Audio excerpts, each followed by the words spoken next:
They called him trash, a charity case, and said he'd never amount to anything.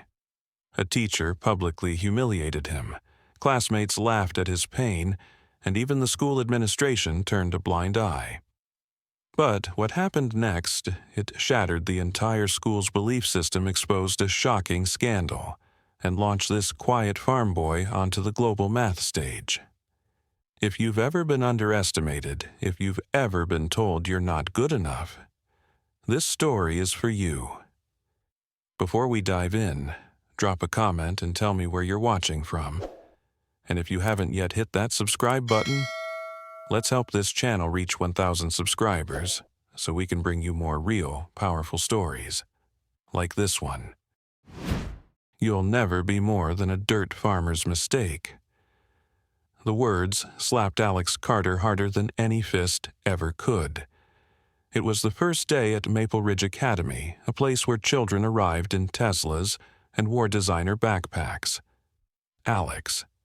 He stepped off a rusty 1988 Chevy with a hole in the floor and a seatbelt that barely worked.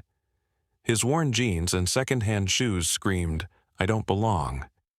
His father, Luke Carter, a weathered man with cracked hands from years of tending soil, squeezed Alex's shoulder.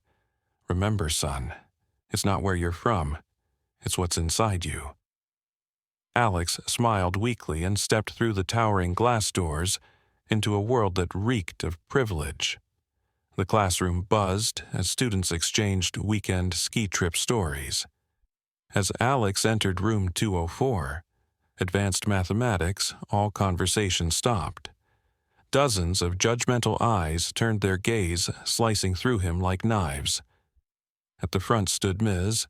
Evelyn Hartman, tall, sharp-featured, and infamous across campus for her intolerance of mediocrity.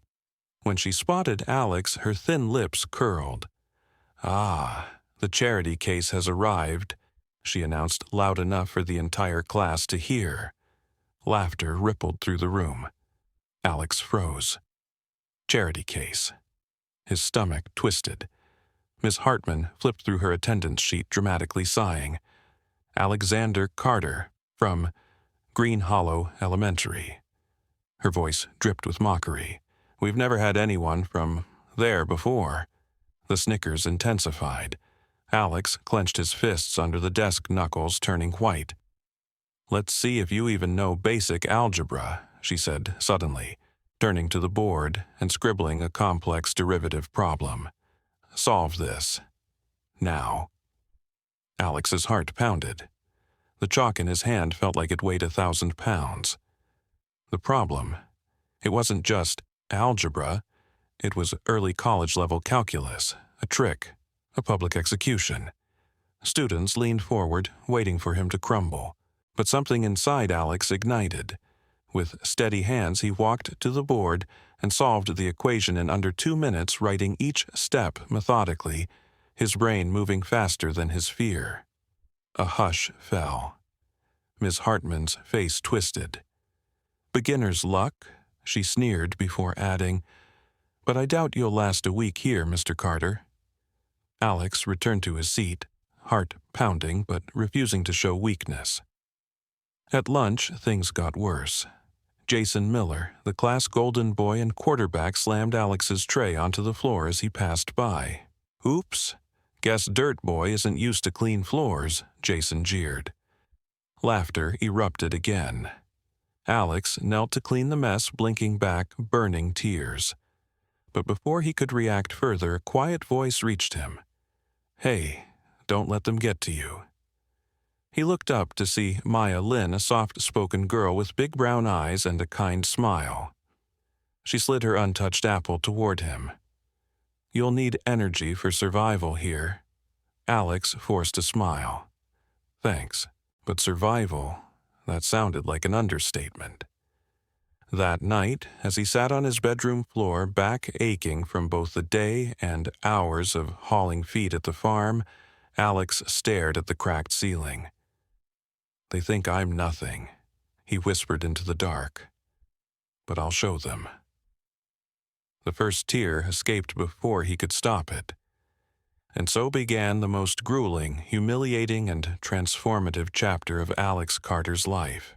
The following days were a brutal blur.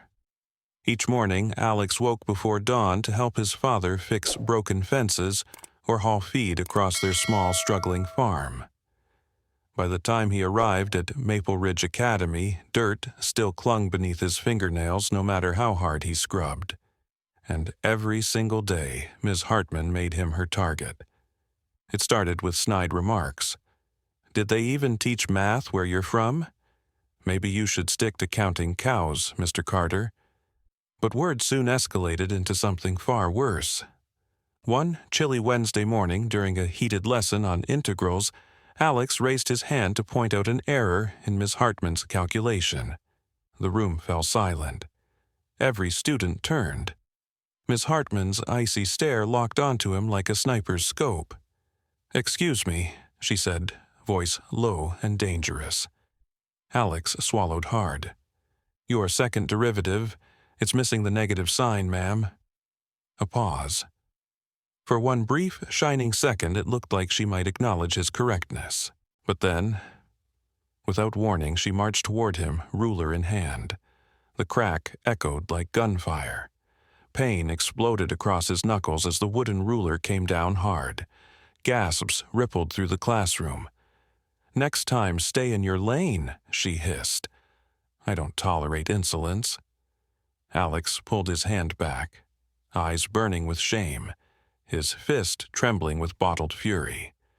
That night at home, he soaked his bruised hand in cold water, hiding it from his dad. But bruises on skin were nothing compared to the ones on his pride. The next few days, they got worse. Jason Miller's bullying became a daily routine. Locker doors slammed into Alex's head. Snide whispers followed him down every hall. Books went missing. His desk got vandalized with Sharpie insults. "Go back to your farm, loser." Charity trash.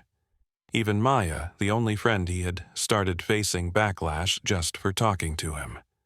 "Careful, Maya. Hang with garbage and you'll smell like it."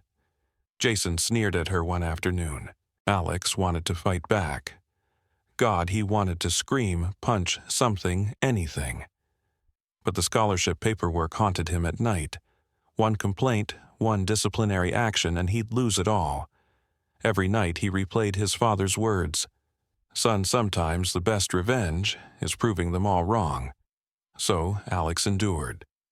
Knuckles raw, back aching. Confidence shattered but not destroyed, and through it all, he kept solving math problems, kept finishing worksheets minutes ahead of everyone else, kept filling notebook after notebook with equations and theories long past the curriculum. One late evening, while flipping through an old book from the county library about fluid dynamics, something completely unrelated to school lessons, Alex stumbled upon a diagram about water flow through uneven channels. His tired brain flickered with sudden curiosity. For some reason, it felt important. But he pushed the thought aside, because tomorrow was Friday. And Ms. Hartman always saved her worst humiliations for Fridays. And Alex had no idea. Tomorrow would be the day things crossed a line that could never be uncrossed. Friday morning arrived with an eerie stillness in the air. Alex stepped off the bus, stomach twisted in knots. As he walked toward the school entrance, he caught Jason and a few of his buddies laughing near the lockers, their eyes tracking him like predators circling prey. "Hey, farm boy, smell that?" "Smells like cow manure in the hallway," Jason called out. Laughter erupted. Alex kept walking, fists clenched, heart racing. He could take the jokes, he'd taken worse. But math class, that was different. That was supposed to be his sanctuary. When the bell rang for advanced calculus, Alex braced himself and walked in, determined to ignore the glares and focus on the board. But Miss Hartman had other plans. "Mr. Carter," she said the moment he entered, her voice dripping with venom. Front and center. Now. Alex froze mid-step. Was she serious? He always sat in the back away from everyone's attention. Slowly, reluctantly, he walked to the front. The room fell silent. Even Jason stopped smirking, sensing something different today. Miss Hartman turned to the whiteboard and began writing an equation so massive, so convoluted it looked like a nightmare out of a PhD thesis. She stepped aside dramatically. "Since you seem to think you're smarter than me, solve this. Right now, no notes, no calculator." Alex's blood ran cold. This wasn't a test, it was a public execution. His heart pounded in his ears as he picked up the marker. Students leaned forward, phones discreetly recording. He stared at the problem. Variables danced, derivatives blurred. The weight of humiliation pressed like a brick on his chest. Then he started writing, step by step. His hand moved faster. Logic kicked in. Years of late-night study sessions, library books, and homemade problem sets with his dad surged back into focus. By the time he finished, his shirt clung to his back with sweat. Miss Hartman stared at the board, her face flushing deep red. The room waited. Incorrect, she snapped through the board, told a different story. A collective gasp filled the air. Even Jason blinked, confused. Alex's throat tightened. "But I double-checked," he said softly. "That's the correct solution." "I said it's wrong," Ms. Hartman yelled, grabbing the marker and viciously slashing through his answer. "And since you enjoy disrupting my classroom, you'll serve detention every day next week." Gasps. Alex stood frozen, unable to breathe. "But that's not fair." Maya's voice rang out suddenly from the back of the room. Ms. Hartman whipped around. "Excuse me, Miss Lynn, are you volunteering for detention as well?" Maya opened her mouth, then closed it, her face turning pale. The bell rang, but no one moved. "Class dismissed," Ms. Hartman barked. Alex stumbled out into the hallway, his vision blurry. His ears roared like waves crashing. His chest heaved with silent rage. Maya caught up with him near the water fountain.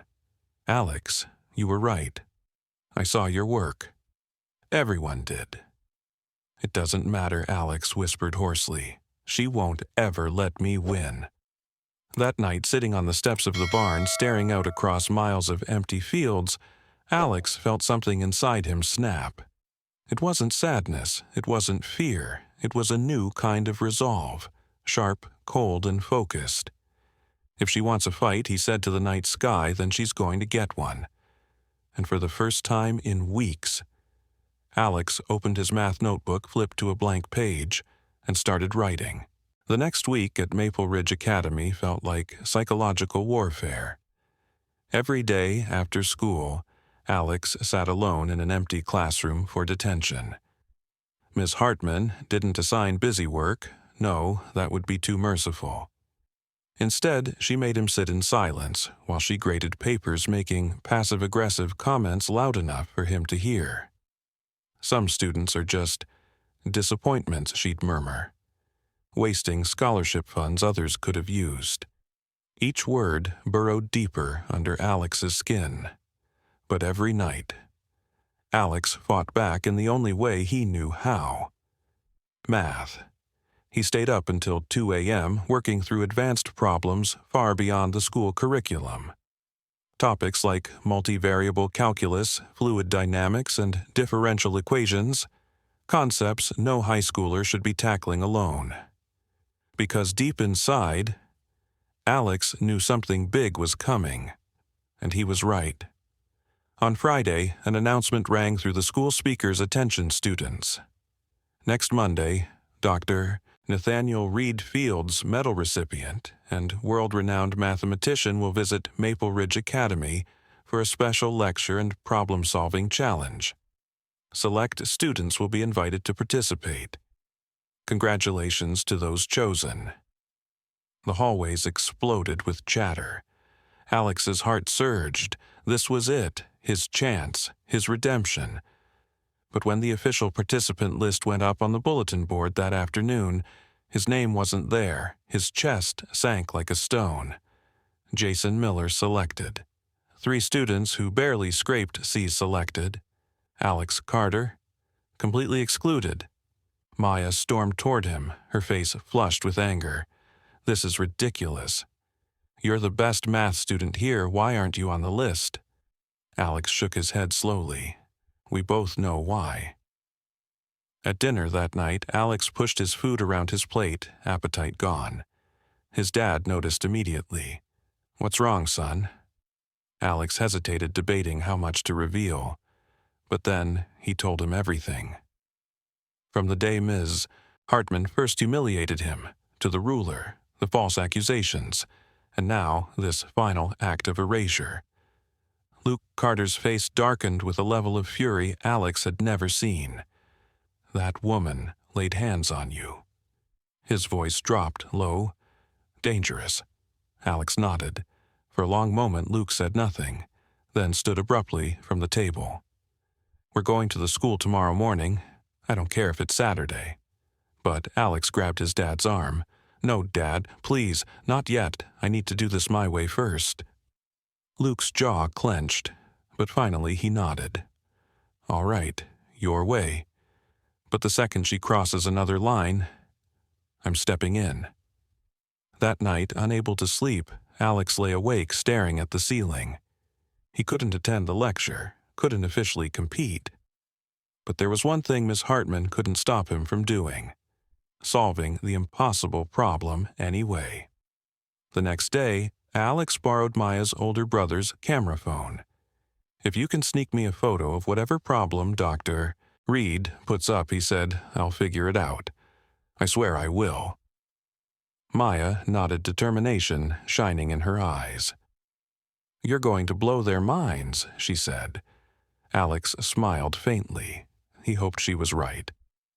Because after Monday, he planned to make sure no one at Maple Ridge Academy could ignore him ever again. Monday arrived like a ticking bomb. Students buzzed through the hallways speculating wildly about the upcoming lecture. Rumor had it Dr. Reed was bringing an unsolved mathematical problem that had baffled experts for over a decade. Alex sat in the library pretending to read, but every muscle in his body was wound tight like a coiled spring. At 10:15 a.m. sharp, the auditorium doors closed. The chosen students took their seats. Ms. Hartman sat front and center, beaming like a queen overseeing her court. Maya, seated discreetly at the back, kept her phone hidden under her jacket. As Dr. Reed appeared on stage, tall and silver-haired, with a commanding presence, a hush fell over the room. He greeted the students, praised Maple Ridge's academic excellence, and then turned to the massive whiteboard behind him. With practiced strokes, he wrote out the challenge, a labyrinth of symbols, integrals, and summation notations. A problem that had lived unsolved in academic journals for years. Maya's heart pounded as she snapped a quick, blurry photo and texted it to Alex with trembling hands. New message from Maya. Here it is. Good luck. Back in the library, Alex's phone buzzed. The moment he saw the photo, adrenaline flooded his system. He grabbed scrap paper from the printer tray, pushed aside a pile of outdated encyclopedias, and got to work. For the next 2 hours, the world outside ceased to exist. Pencils broke from sheer pressure. His hands trembled from both exhaustion and exhilaration.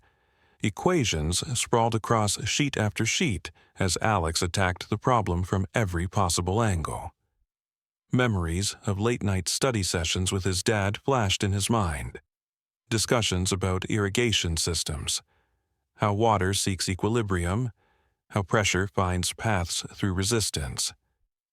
Somewhere around page 6 it clicked. The entire problem was like a misaligned irrigation channel bottlenecked at a boundary condition everyone else had been ignoring. Alex's heart pounded as he scribbled furiously. By the time the lunch bell rang, his clothes were damp with sweat, his fingers stained with ink. But in front of him, sat a complete, logical, and elegant solution. No guessing, no shortcuts, just raw, undeniable mathematics. Later that afternoon, as students filed out of the auditorium, still buzzing from the event, Maya slipped away and found Alex by the oak tree near the parking lot. "You won't believe how hard that problem was," she said, breathless. Dr. Reed told the audience that no student in the state has come close to solving it in 15 years. Alex handed her a folded stack of papers. Her eyes widened as she flipped through it. "Wait, is this—" "My solution," Alex said quietly. "Every step fully worked out." Maya blinked, speechless. "But—" How Alex shrugged a tired grin on his face. "I guess I just stopped thinking like a student and started thinking like someone with something to prove." Without another word, he placed the solution in a clean envelope. On the front, he wrote in clear, bold letters, "To Dr. Nathaniel Reed, from a student who wasn't invited."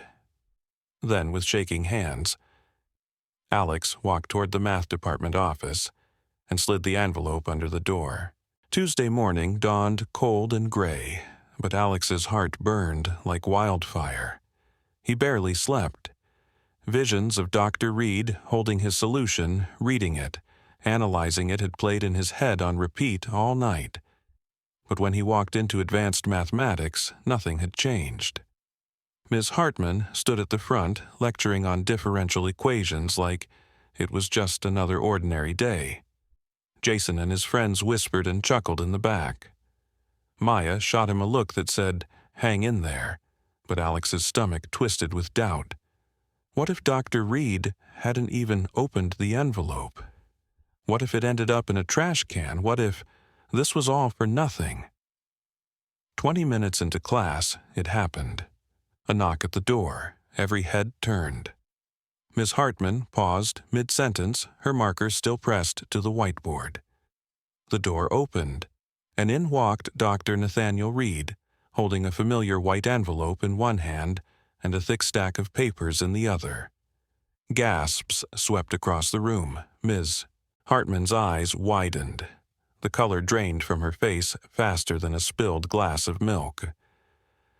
"Dr. Reed, what an unexpected surprise," she stammered. Dr. Reed's expression was unreadable, but there was a sharp glint in his eyes. "I'm looking for a student by the name of Alex Carter." Dead silence. Jason's mouth literally dropped open. Maya slapped a hand over her grin. Alex felt his heart stop, then start again at double speed. Slowly. He raised his hand.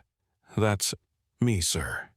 Dr. Reed stepped forward, holding up the thick stack of Alex's solution. "You wrote this, yes, sir." The entire room sat frozen in stunned disbelief. Miss Hartman opened her mouth, but no sound came out. Dr. Reed continued, his voice loud and clear. "This solution, to a problem that has stumped professionals for 15 years, is correct." The room exploded into gasps. A girl near the front actually dropped her pen.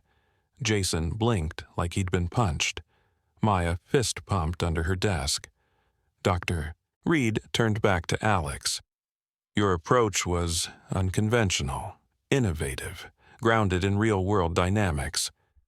Where on earth did you learn to think this way?" Alex swallowed hard. "My dad's a farmer, sir," he said. "He taught me how to solve problems, with whatever tools I had." The class sat in stunned silence. Dr. Reed smiled. "I'd like you to walk me through your thinking, in front of the entire class. Right now." Before Alex could answer, Miss Hartman regained her voice.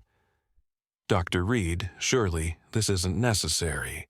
Mr. Carter's track record isn't exactly stellar. There must be some mistake."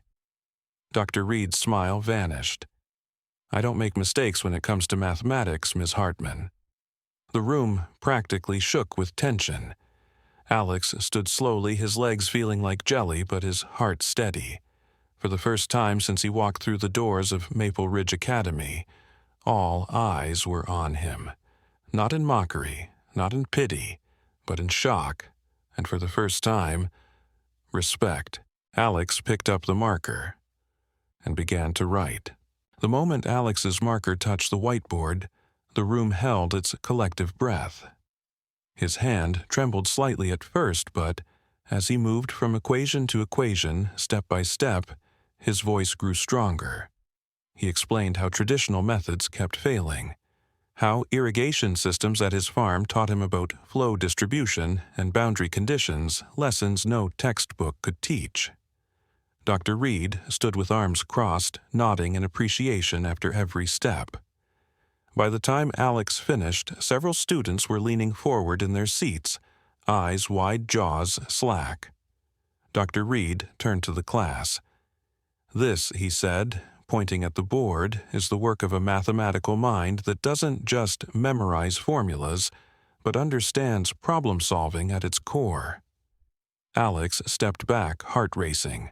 His face flushed with adrenaline, but for the first time in weeks, it wasn't from fear, it was pride. Maya clapped first, loud and unapologetic. Then others joined. A ripple turned into a wave of applause that filled the room. But Miss Hartman, she stood frozen, her knuckles white as she gripped her lesson planner. When the clapping subsided, Dr. Reed addressed her directly.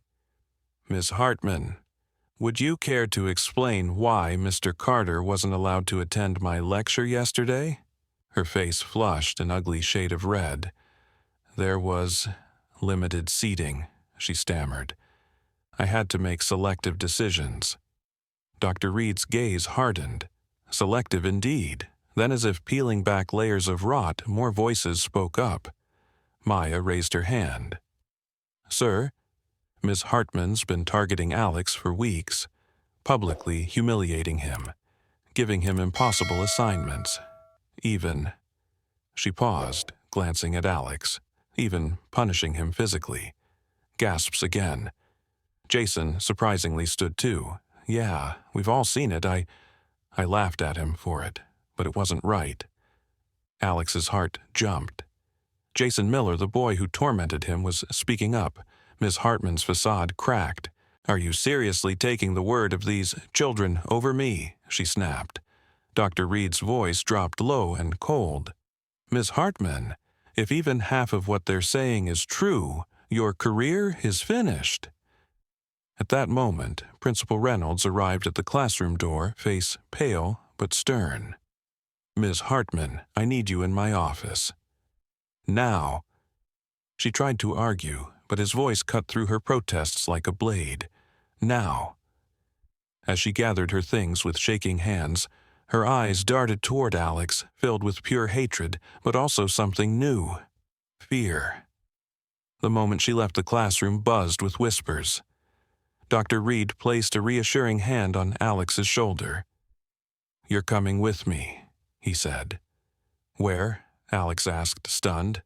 "To my office, to talk about your future." As they walked out, passing rows of stunned students, Alex felt the impossible. For the first time since he set foot on this campus, he felt free. Dr. Reed's office smelled like old books and polished wood, but for Alex it felt like stepping into another universe. Papers filled with advanced equations lined the walls. Certificates from MIT, Harvard, and Princeton hung behind the desk like trophies of a life spent chasing knowledge. Dr. Reed gestured for Alex to sit. "I've worked with child prodigies before," he began. "But you, Alex, you're different." Alex blinked, unsure how to respond. Dr. Reed continued holding up Alex's solution. "This approach, it's groundbreaking. Fluid dynamics applied to theoretical boundary calculus. No undergrad I know could do this, let alone a high school junior from a farm town." Alex's throat tightened. I just didn't want to fail," he murmured. "I had to prove I belonged."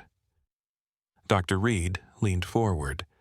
"Not only do you belong, you excel." Then came the sentence that made Alex's heart stop. "I've already spoken with Principal Reynolds and the school board. and I've personally recommended you for an early placement in the National Young Mathematicians Fellowship." Alex's eyes widened. "Wait, the new but that's for college students?" Dr. Reed smiled. "Normally, yes, but they're making an exception. For you." Tears prickled behind Alex's eyes. For all the nights crying into his pillow, for all the bruises, for every insult and humiliation. This was his moment. By the time Alex stepped out of the office, the news had already spread like wildfire. Students stared. Some nodded respectfully. Even Jason approached him near the lockers, rubbing the back of his neck awkwardly. "Hey, Carter," he mumbled. "Look, I was a jerk. Just wanted to say, congrats. You deserve it." Alex gave him a small but genuine smile. "Thanks." At the front steps, Maya waited with a grin wider than he'd ever seen. "Told you you'd blow their minds," she teased, giving him a playful punch on the shoulder. That night at home, as he sat with his dad on the porch watching the sunset behind rows of cornfields, Alex felt peace. Luke Carter looked at his son with misty eyes. "Your mom. She'd be real proud of you right now." Alex smiled, resting his head back against the wooden railing. "I'm still your son, Dad. Still that farm boy." Luke chuckled. "Yeah. But now, you're also a name the world's gonna remember." And as the first stars blinked into the sky, Alex knew this was just the beginning. From dirt roads to equations that changed his life. The journey wasn't over. In fact, it was only getting started. Alex's journey reminds us of something deeply important. Your background does not define your future. For every student sitting at the back of the classroom, feeling invisible, doubting their own worth, let this story be proof that brilliance comes in many forms and sometimes from the most unexpected places. If this story moved you, if it made you angry, proud, or inspired, do one small thing that helps us continue sharing voices like Alex's. Hit the like button, leave a comment below, and please subscribe to this channel. We're on the road to 1,000 subscribers, and with your support, we'll keep telling powerful stories that deserve to be heard. Thank you for watching. And remember, never let anyone decide your worth for you.